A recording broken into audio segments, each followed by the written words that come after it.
Hello friends, welcome to SSC coaching centre. दोस्तों, आज का वीडियो आपका लाभ और हानि का रहेगा, जिसमें कि महत्वपूर्ण प्रश्न रखे गए हैं। तो पूरा वीडियो देखिएगा। चलिए स्टार्ट करते हैं। पहला प्रश्न है, एक व्यापारी 15% लाभ पर एक टेबल को 460 रुपये में बेचा और उसने एक दूसरी टेबल को 10% हानि पर बेचा, और इस तरह उसे पूरे सौदे में ना तो हानि और ना ही लाभ होता है।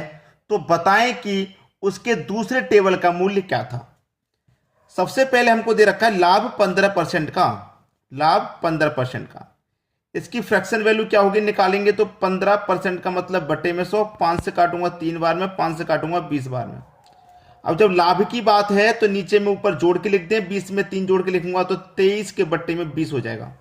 मतलब 20 रुपए की चीज को हम 23 रुपए में बेचेंगे, तभी तो 3 का लाभ होगा। ठीक है।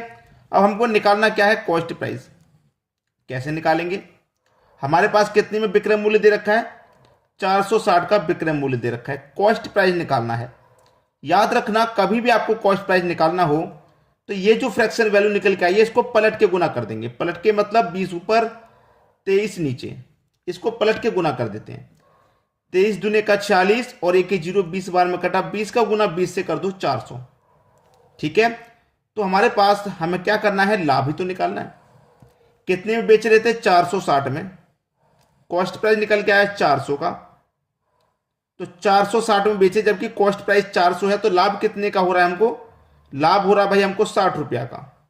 ठीक है, 60 का लाभ। यहां हमको टेबल को 10% हानि पे बेच रहे थे, तो 10% बराबर कितने के हो जाएगा, ये 60 रुपए के हो जाएगा, क्योंकि लाभ और हानि बराबर है। ठीक है। अब 10% बराबर 60 के, हमें क्या करना है, मूल्य निकालना है कि मूल्य क्या है, मतलब 100% का मान निकालना है। कैसे निकालेंगे, 60 में इस 10 से डिवाइड कर देंगे, 100% का मान निकालना है, 100 से गुना कर दो, बस आंसर आ जाएगा। ठीक है। 10 से कटा दूंगा 60 को 6 बार में, 6 का गुना कर दो 100 से, तो ये हो जाएगा 600। तो दूसरे टेबल का मूल्य क्या था, 600 रुपये था। बी ऑप्शन बिल्कुल सही जवाब। अब देखेंगे अगला प्रश्न। अगला प्रश्न है, विक्रय मूल्य पर 25% लाभ क्रय मूल्य पर कितने प्रतिशत लाभ के बराबर है।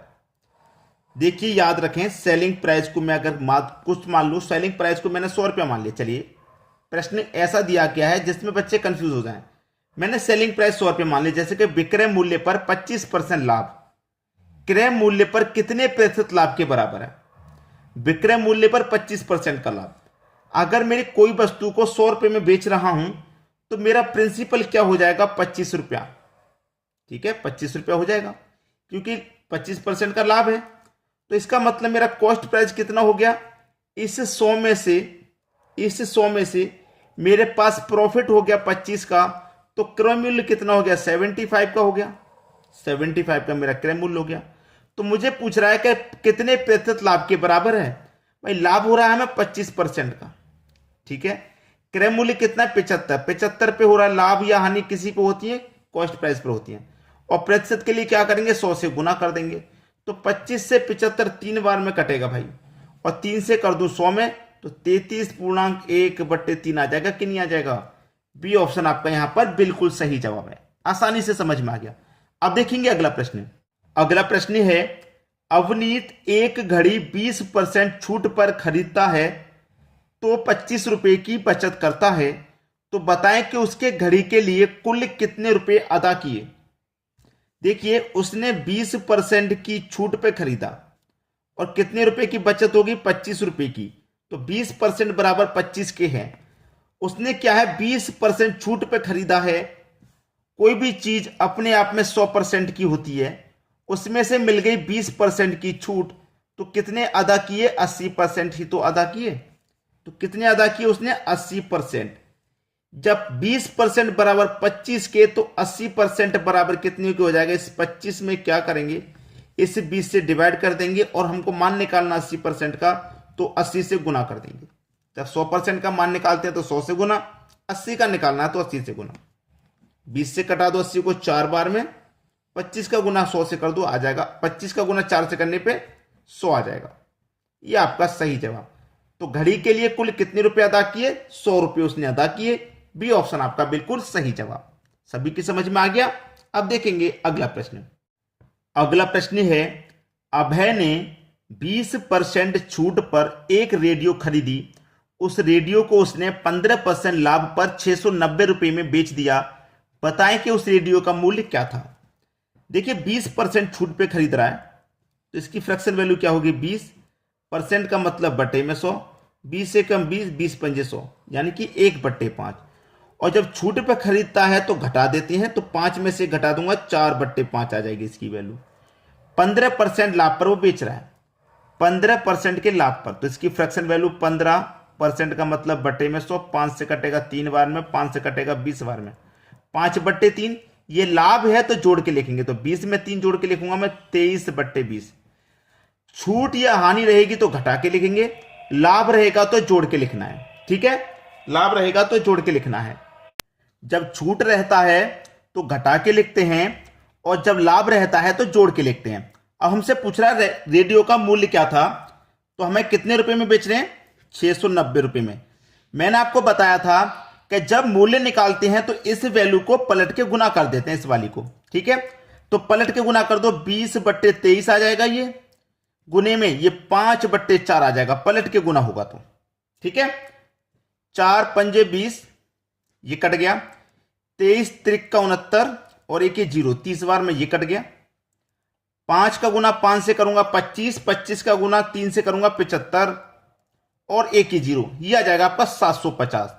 यही क्या है, आपके प्रश्न का सही आंसर, जो कि बी ऑप्शन में दिया गया है। सभी को समझ में आ गया। अब देखेंगे अगला प्रश्न। अगला प्रश्न है, इकबाल अपने वस्तु पर कितना मूल्य अंकित करे कि उस वस्तु पर 6.1/4% छूट देकर बेचने के बाद भी उसे 5% का लाभ हो। छूट कितने की दे भाई, 6.1/4% की छूट देनी है। अब 6.1/4 का मतलब 4 का गुना 6 में करो 24, 24 में जोड़ो 25, 25/4, 25/4 और प्रतिशत का मतलब क्या होता है, बटे में 100। तो ऊपर तो 25 रहेगा, 4 का गुना 100 से होगा तो ये 400 हो जाएगा। 25 से कम 25 और 25 से 400 कितनी बार में कटेगा, 16 बार में, तो 1/16। ये छूट है, जब छूट रहती है या कमी रहती है तो घटा के लिखते हैं, तो 16 में से घटा दूंगा तो ये जाएगा 15/16। ठीक है, हमारे पास लाभ दे रखा है 5% का। लाभ कितने का हो, 5% का। अब देखिए आप अच्छे से जानते हैं कि कोई भी मूल्य है हमारा अपने आप में 100% है। अब 5% का लाभ होगा तो भाई 100 की चीज को 5 जोड़ के बेचेंगे तो उसे 105 में बेचेंगे कि नहीं बेचेंगे, तभी तो 5% का लाभ होगा, होगा कि नहीं होगा। तो हमारे पास छूट कितने की है, 15/16 की। ये कितने के बराबर हो जाएगा, 105 के बराबर हो जाएगा। बस प्रश्न खत्म हो गया, इसी को कटा लेंगे, आपके आंसर आ गया। 15 से 105 7 बार में कट जाएगा और 16 का गुना 7 से कर दो तो 112। 112% आपका सही जवाब हो जाएगा, जो कि पहले ऑप्शन में दिया गया है। उम्मीद करूंगा कि सभी को प्रश्न अच्छे से समझ में आ गया होगा। ठीक है दोस्तों, वीडियो देखने के लिए आपका बहुत बहुत धन्यवाद।